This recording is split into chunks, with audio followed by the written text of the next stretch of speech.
مجھے تو ہر چیز صاف نظر آ رہی تھی، مگر رتنا اندھیرے میں دوڑتے ہوئے ڈر رہی تھی۔ ہم اس ڈھلان پر 50 گز اور نیچے اتر گئے۔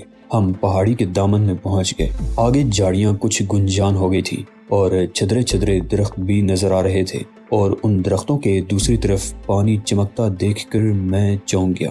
درختوں کے پیچھے کوئی جھیل تھی اور میرا خیال تھا کہ بیلا اسی طرف گئی ہوگی۔ ہو سکتا ہے جھیل کے دوسری طرف کسی طرف جانے کا کوئی راستہ ہو۔ آؤ اس طرف دیکھتے ہیں۔ میرا خیال ہے بیلا جھیل کی طرف گئی ہوگی، میں نے کہا۔ رتنا میرے ساتھ چل پڑی۔ ابھی ہم نے چند ہی گز کا فاصلہ طے کیا ہوگا کہ ایک آواز سن کر ہم دونوں ہی اچھل پڑے۔ وہ آواز پچھلی طرف سے آئی تھی اور پہاڑیوں میں گونجتی ہوئی سی محسوس ہو رہی تھی۔ ناجی، رتنا، باز گشت پیدا کرتی ہوئی وہ آواز بلا شبہ بیلا کی تھی۔ ہم ادھر ادھر دیکھنے لگے۔ باز گشت ختم ہوئی تو آواز دوبارہ سنائی دی۔ میں یہاں ہوں ناجی، سڑک پر جہاں تم نے جیپ کھڑی کی تھی۔ میں نے اوپر دیکھا اور مجھے گردن پر چیونٹیاں ہی رینگتی ہوئی محسوس ہونے لگی۔ بیلا سڑک کے کنارے اس جگہ کھڑی تھی جہاں سے ہم ڈھلان پر اترے تھے۔ سوٹ کیس اس کے ہاتھ میں تھا اور ہونٹوں پر فاتحانہ مسکراہٹ تھی۔ مجھے تو سڑک کے کنارے پر کھڑی ہوئی بیلا بالکل واضح طور پر نظر آ رہی تھی، لیکن رتنا کو تاریکی کے باعث اس کا ہیولہ ہی دکھائی دے رہا تھا۔ میں نے اینک رتنا کی طرف بڑھا دی۔ اسے لگا کر دیکھو، تمہیں سب کچھ نظر آ جائے گا۔ رتنا نے اینک آنکھوں پر لگا دی۔ پہلے تو وہ کچھ حیران ہوئی، پھر اس کے منہ سے گندی گالیاں نکلنے لگی۔ اسی لمحے بیلا کی چیختی ہوئی آواز سنائی دی۔ وہ کہہ رہی تھی، ناجی، میں جیپ لے جا رہی ہوں۔ ان پہاڑیوں سے نکلنے کے لیے جھیل کے دوسری طرف تمہیں ایک راستہ مل جائے گا۔ اس طرف قبائلیوں کی ایک بستی بھی تھی۔ اگر تم بیڑیوں اور قبائلیوں سے بچ سکو تو میں تم لوگوں کو 2 دن کی مہلت دے رہی ہوں۔ ان 2 دنوں میں جہاں تک جا سکتے ہو چلے جاؤ۔ اس کے بعد بلیک کیٹس کے ذریعے تمہاری تلاش شروع ہو جائے گی۔ تم جانتے ہو بلیک کیٹ اسکواڈ میں کیسے کیسے سفاک اور بے رحم لوگ ہیں، اور تمہیں پکڑنے کی کوشش نہیں کریں گے بلکہ دیکھتے ہی گولی مار دیں گے۔ یہ تمہارے لیے آخری موقع ہے۔ میں جا رہی ہوں۔ جے ہند۔ پکڑو اسے ناجی، وہ ہمارا سب کچھ لے کر بھاگ رہی ہے۔ رتنا چیختی ہوئی اس راستے کی طرف لگ گئی جس طرف سے ہم آئے تھے۔ میں نے بازو پکڑ کر اسے روک لیا۔ بیکار ہے، میں نے کہا۔ ہمارے وہاں پہنچنے تک وہ بہت دور جا چکی ہوگی۔ اس ڈھلان پر 300-400 گز اوپر چڑھنا آسان نہیں ہے۔ ٹھیک ہے، رتنا روحان سی آواز میں بولی۔ میں تمہیں پہلے ہی کہتی تھی اسے باندھ کر رکھو، وہ دھوکہ دے جائے گی۔